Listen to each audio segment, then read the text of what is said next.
এক মহিলা আব্দুল কাদের জিলানির কাছে গিয়া অভিযোগ জানাইল। কি অভিযোগ? তার একটা মেয়ে মারা গেছে, ইয়ং মেয়ে।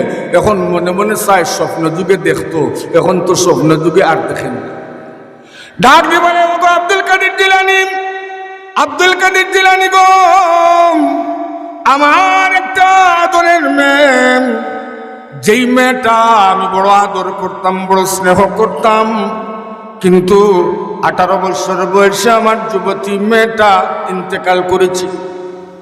ওগো আব্দুল কাদের জিলানি, আমার মেয়েটারে দুনিয়ার জমিনে আমি কোনোদিন তার কোনো আবদার, যে আবদার যখন করেছেন আমি কোনোদিন তাকে সেই আবদারটা আমি রক্ষা করেছি, বুঝাইয়া দেই নাই, কারণ তার বাবা নাই। জীবনে যা চাইছে তাই করেছে। কিন্তু কয়েকদিন আগে আমার মেয়েটি মারা গেল, আমার কন্যাটি মারা গেল। ওগো আব্দুল কাদের জিলানি, আমার মেয়েটা মরার পর থেকে এখন পর্যন্ত আমি আর একটা সেকেন্ডও আমার মেয়ের স্মৃতিগুলি আমি বলতে পারি নাই। আরে আমার বাবা সিনে, আমার ভাইয়েরাম, হে আমার খাদিম পড়া খিদিরপুর এলাকার সমস্ত ইমানদার মুসলমান ভাই বোনেরাম, ভালোভাবে লক্ষ্য রাখুন। আল্লাহর ওলি আব্দুল কাদের জিলানি ডাকতে বলেন, ও মহিলা রে, যে মানুষটা মারা যায় সেই মানুষটারে তো আর জীবিত করা যায় না। তোমার কন্যা মারা গেছে, এটারে তো আর জীবিত করা যাবে না। মহিলা বলে, ওগো হুজুর, আমি জীবিত করার জন্য আসি নাই, আমি আসছি গো হুজুর, আমার এমন একটা আমল শিখাইয়া দেন, যেই আমলের দ্বারা আমি যেন স্বপ্নে যুগে আমার মেয়েটিরে আমি দেখতে পাই। আরে আমার বাবা সিনে, আমার ভাইয়েরা, হে আমার খিদিরপুর এলাকার সমস্ত ইমানদার মুসলমান ভাই বোনেরা, আল্লাহর ওলি আব্দুল কাদের জিলানী রহমতুল্লাহ আলাইহি মহিলাটিকে আমল শিখিয়ে দিলেন। বললেন, ও মহিলা, তুমি এক কাজ করবে, প্রতিদিন রাতের বেলা ঘুমাইবার আগে মহিলা তুমি প্রতিদিন সূরা তাকাসুর, আল্লাহকুমুত তাকাসুর হাত্তা যুরতুমুল মাকাবির, ওই সূরাটা তুমি তিলাওয়াত করিয়ে তুমি ঘুমাইবে। এইভাবে যদি প্রতিদিন ঘুমানোর আগে তিলাওয়াত করিয়ে যদি ঘুমাও, আল্লাহ রাব্বুল আলামিন নিশ্চয় স্বপ্নে যুগে তোমার কন্যাটিরে কোনো না কোনো দিন দেখাইয়া দিবেন। নাই সুবহানাল্লাহ, জোরে কন্যা সুবহানাল্লাহ। এই আমলটা আমরাও যদি করি, আমরাও দেখতে পারবো কিনা? কথা বলেন, তাড়াতাড়ি বলেন বাবা, সময় শর্ট, মেহমান আসে গেছেন। আমরাও এই আমলটা যদি করি, আফসোস জাগে না নিজের আপনজনের লাগে? কারে যদি দেখতে চান এই আমল করবেন, নিঃসন্দেহে আপনি কোনো না কোনোদিন দেখে ফেলবেন। এবার আব্দুল কাদের জিলানী যখন আমল শিখাইয়া দিলেন, আমল শিখার 2 দিন পরে মহিলাটি আবার কেঁদে কেঁদে কেঁদে কেঁদে আব্দুল কাদের জিলানীর দরবারে হাজির। যখন কেঁদে কেঁদে আব্দুল কাদের জিলানীর দরবারে গিয়ে হাজির হয়ে গেল, আব্দুল কাদের জিলানী ডাক দিয়ে বলেন, মহিলা, তোমাকে তো আমল দিয়েছিলাম আমি, তুমি আমল করো, তাহলে তোমার মেয়েটিরে তুমি দেখতে পারবে, এত তাড়াতাড়ি কেন আসলে? মহিলাটি ডাক দিয়ে বলে, ও আব্দুল কাদের জিলানী, ওগো হুজুর, আমি আমার মেয়েটিরে 2 দিন পরেই স্বপ্নে দেখেছি এই আমলের পরে, কিন্তু গো হুজুর, এই মেয়েটিরে স্বপ্নে দেখার চাইতে আমার না দেখা বড় ভালো ছিল। আব্দুল কাদের জিলানী বলেন, কি হয়েছে বলো? মহিলাটি বলে, ওগো আব্দুল কাদের জিলানী, আমি স্বপ্নে যুগে দেখি অন্ধকার এক জায়গার মধ্যে আমার মেয়েটি জোরে জোরে চিল্লাইতেছে আর বলতেছে, মা আমারে বাঁচাও, মা গো আমারে বাঁচাও। আমি সামনে অগ্রসর হইলাম। সামনে অগ্রসর হয়ে গিয়ে দেখি আমার মেয়েটির দুইটা পা উপরের দিকে, মাথা নিচের দিকে, আর ফেরেশতারা আগুনের ডান্ডা নিয়ে, আগুনের বেড়ি নিয়ে, লোহার বেড়ি নিয়ে পায়ের পাতা থেকে পিটাইতে পিটাইতে মাথা পর্যন্ত নামাইতেছে। সারাটা দেহ তার রক্ত লাল হইয়া গেছে। মেয়েটি এত জোরে জোরে একটা চিল্লানি মারে, মেয়েটি এত জোরে জোরে একটা আওয়াজ দেয়, একটা চিল্লানি মারে, যার চিল্লানির সাথে সাথে আমার অন্তরে বড় দরদ লাগলো। ওগো আব্দুল কাদের জিলানী, আমি আমার মেয়েটির এই কান্দন দেখার পরে, আমার মেয়েটির এই যন্ত্রণা দেখার পরে আমি এখন পর্যন্ত আব্দুল কাদের জিলানী আমি একেবারে পাগল পারা হয়ে গেছি। আব্দুল কাদের জিলানী ডাক দিয়ে বলেন, ও মহিলা, তুমি কি তোমার মেয়েটির আল্লাহর কোরআন শেখাও নাই? মহিলা বলে, জি না হুজুর, আমার মেয়েটির আমি আল্লাহর কোরআন শেখাই না। আব্দুল কাদের জিলানী ডাক দিয়ে বলেন, ও মহিলা, তুমি তোমার মেয়েটির এমন ভাবে তোমার মেয়েটির আদর যত্ন করলে, এত কষ্ট করলে, লালন পালন করলে, দুনিয়ার মানুষে যদি একটা গালি দিত দৌড়াইয়া প্রতিবাদ করতে। আপনার ছেলেরা যদি কেউ গালি দেয়, আমার ছেলেরা যদি কেউ গালি দেয়, আপনার মেয়েরা যদি কেউ গালি দেয়, আমার মেয়েরা যদি কেউ গালি দেয়, আমি দৌড়াইয়া প্রতিবাদ করি, কে রে তুমি? কেন আমার সন্তানের গায়ে আঘাত করলে? কেন আমার সন্তানরে গালি দিলে? কিন্তু রে বাবা, আরে আমার ভাইয়েরা, আমার এলাকার মা বোনেরা লক্ষ্য রাখো। আব্দুল কাদের জিলানী ডাক দিয়ে বলেন, ও মহিলা, আব্দুল কাদের জিলানী বলেন, কেন তোমার সন্তানটির তুমি আল্লাহর দিন শিখাইলে না? কেন তোমার সন্তানটির আল্লাহর কোরআন শিখাইলে না? কেন নামাজ শিখাইলে না? কেন পর্দা শিখাইলে না? কেন দিন শিখাইলে না? তুমি যদি তোমার মেয়েটিরে নামাজ শিখাইতে, আল্লাহর কোরআন শিখাইতে, আল্লাহর দিন শিখাইতে, তাহলে অনায়াসে তোমার মেয়েটি ভালো একটা মেয়ে হইয়া যাইতো। এখন আর পস্তাইয়া কোনো লাভ? কাদার সময় কাঁদো বন্ধু, কাজে আসিবে। কাদার সময় কাঁদো বন্ধু, কাজে আসিবে। ও সময়ে কাঁদলে বন্ধু কিছুই না পাবে।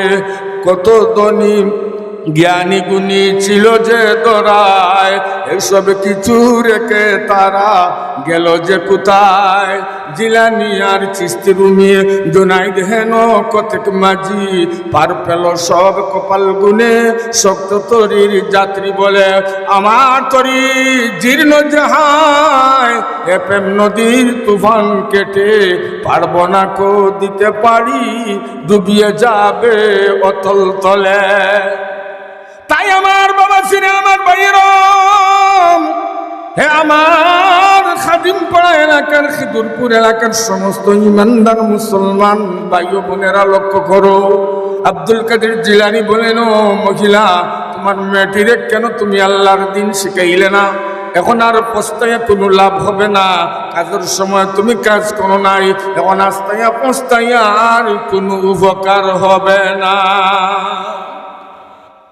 তাই আমার বাবা সিনে, আমার ভাইয়েরাম, মহিলাটি চোখের পানি ছেড়ে কেন্দে কেন্দে বাড়ির দিকে রওনা দিল।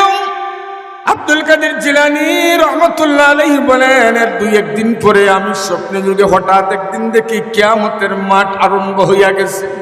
কিসের মাঠ? জোরে কন্যা, আর একটু জোরে কন্যা। কিয়ামতের মাঠ আরম্ভ হইয়া গেছে। শেষ বিচারের দিন, শেষ বিচার হবে কিনা? তাড়াতাড়ি বলেন বাবা, হবে কিনা? আব্দুল কাদের জিলানী বলেন, আমাকে আমার আল্লাহ বললেন, ও বড় ফিল আব্দুল কাদের, যাও যাও, আমি আল্লাহ তোমার ক্ষমা করে দিয়ে তোমার জান্নাতের মালিক বানাইয়া দিলাম, তুমি জান্নাতে যাও। আব্দুল কাদের জিলানী বলেন, আমি জান্নাতের দিকে অগ্রসর হইলাম। এমন সময়, এমন মুহূর্তের মধ্যে আমি তাকাইয়া দেখি ওই মেয়েটা আমার সামনে সামনে আর একটা জান্নাতের দিকে যায়। আমি বললাম, ও মেয়ে, তুমি জান্নাতের দিকে কেন যাও? তুমি না জাহান্নামের আগুনের মধ্যে ছিলে? মেয়েটি ডাকি বলে, ঠিক আছে ও হুজুর, আপনি ঠিকই বলেছেন। আমার মা যখন আমার স্বপ্নে যুগে দেখাইলেন, আমার মা আমাকে যখন স্বপ্নে যুগে দেখছিলেন, তখন আমি জাহান্নামের আগুনের মধ্যে, শাস্তির মধ্যে আমি লিপ্ত ছিলাম। এর দুই একদিন পরে ওই এলাকা দিয়া একটা তালিবুল ইলম, একটা মাদ্রাসার তালিবুল ইলম কোরআন পড়নেওয়ালা গুরুস্থানের পাশ দিয়ে যায়। এমন সময় এই তালিবুল ইলম মনে মনে ভাবে, আহারে এই নীরব শহরের পাশ দিয়ে যাই, একবার তা সূরা ইয়াসিন, সূরা তাকাসুর, আরো দুরূদ শরীফ, কুল হুয়াল্লাহ, এই সূরাগুলা পড়িয়ে যখন ইসালের সওয়াব হিসাবে বসাইয়া দিল, আল্লাহ তালিবুল ইলমের দুয়ার খাতিরে আমার আল্লাহ রব্বুল আলামিন সাথে সাথে গুরুস্থানের সব মুর্তাদের ক্ষমা করিয়া দিলেন, তারই সাথে আমাকেও ক্ষমা করে দিয়ে ওই জান্নাতের মালিক বানাইয়া দিলেন। তাই আমার বাবাজিরা, আমি যে আয়াতখানা তিলাওয়াত করেছি, আমার আল্লাহ বলেন, ইন্নামাল মুমিনুনা আল্লাযীনা ইযা যুকিরাল্লাহু ওয়াজিলাত কুলুবুহুম, যারা মুমিন ইমানদার তারা যখন আল্লাহর নাম শুনে অন্তরের ভিতরে ভয় পয়দা হয়ে যায়। কার ভয়? তাড়াতাড়ি বলেন বাবা, কার ভয়? وَإِذَا تُلِيَتْ عَلَيْهِمْ آيَاتُهُ زَادَتْهُمْ إِيمَانًا। মুমিনে যখন আল্লাহর কোরআনের তিলাওয়াত শুনে, আল্লাহর কোরআনের তিলাওয়াত শোনার সাথে সাথে আল্লাহর কোরআন তিলাওয়াত করে, তিলাওয়াত শুনে সাথে সাথে তার ঈমানটা আরো বাড়ে। দূরে কন্যা সুবহানাল্লাহ। তিলাওয়াত শোনার দরকার আছে না নাই? তাহলে ঈমান বাড়বো। 3 নম্বর, ওয়ালা রাব্বিহিম ইয়াতাওয়াক্কালুন। 3 নম্বরে আমার আল্লাহ বলেন, মুমিনের সর্বদা ভরসা রাখে সুখে দুঃখে আল্লাহর উপর। কার উপর? দূরে কন্যা আল্লাহর উপর। মুমিনে ভরসা রাখে কার উপর? আল্লাহর উপর। সুখে থাকি দুঃখে থাকি ভরসা রাখবো কার উপরে? আল্লাহর উপরে। এটা মুমিনের 3 নম্বর গুণ। 4 নম্বর, আল্লাযীনা ইউকিমুনাস সালাম। মুমিনে কখনো নামাজ ছাড়ে না। কি ছাড়ে না? জোরে কন্যা, কি ছাড়ে না? किस कदर तुम पे गिरा गुजरती सुबह की बेदारी है, हमसे कब प्यार है, हाँ नींद तुम्हें प्यारी है। डॉक्टर इकबाल बोले, ओ ईमानदार মুমিনার মুমিনাত, যদি আল্লাহরে ভালোবাসো, কেন তুমি ফজরের সময় ঘুমিয়ে থাকো?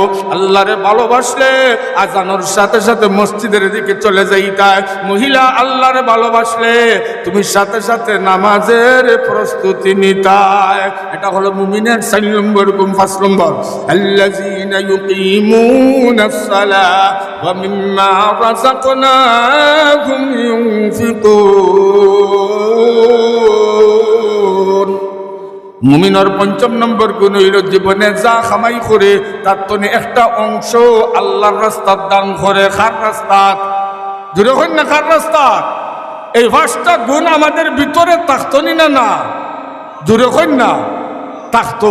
5টা গুণ যদি ভিতরে থাকতে হয়, তাহলে এমন খাম করতে হইব যেই খাম মরার বাদেও খবরও গিয়া পাওয়া যায়। কিতা পাওয়া যায়? ওই যে হাদিসে না আমি তিলাওয়াত করছি, আল্লাহর রাসূলে ফরমায়, ইজা মাতাল ইনসান ইনকাদা আমালুহু ইল্লা মিন সালাসাতি আশিয়া, মিন সাদাকাতিন জারিয়া আও ইলমিন ইনতাফাউ বিহি আও ওয়ালাদিন সালিহিন ইয়াদউলা।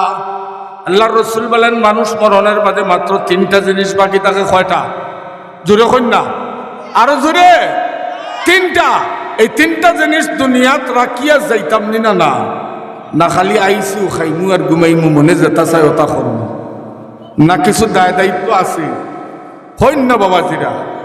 আজ যে বিধর্মী হলে যে ইমান নষ্ট করে ছেলে মেয়েগুলো নষ্ট করিলাম, এটারে ঠিক করতে গেলে আপনি আমি আল্লাহওয়ালা ওয়া লাগবো না। না, নবীজি এখন 3টা জিনিস রাখিয়া যাও। 1 নম্বর হইল সদগায়ে জারিয়া, মসজিদ ও মাদ্রাসা, এতিমখানা, রাস্তাঘাট, পানির ব্যবস্থা, বিধবা অসহায় এরারে যদি দান করো, যত সময় তোমার টেকা থাকবো, দান থাকবো, তত সময় কবরে যাওয়ার বাদেও খালি সওয়াব হল যাইতে থাকবো। 2 নম্বর, ইলমিন ইনতাফাউ বিহি, এমন ইলম হাসিল করো, এমন আমল করো যেটাই তোমারে ফায়দা দেয়, ইয়ানতাফা আও ইলমিন ইউনতাফাউ বিহি, যেটাই তোমারে ফায়দা দেয় মরার বাদেও এগু পাওয়া যায়। ওলা ইলম হাসিল করো। আজকে এখানে বইছেন ইলম হাসিল করবার লাগিয়া, মরার বাদেও এমন হইব ও জায়গাখানি সাক্ষী দিব। আর আল্লাহ কইবা বন্দারা যাও ও জায়গাখানে যে বইসলাই আমার আশিক হইয়া এই যে তুমি ফায়দার জন্য ইলম হাসিল করছিলা, ও কারণে আমি আল্লাহ তোমারে মাফ করিয়ে দিলাম।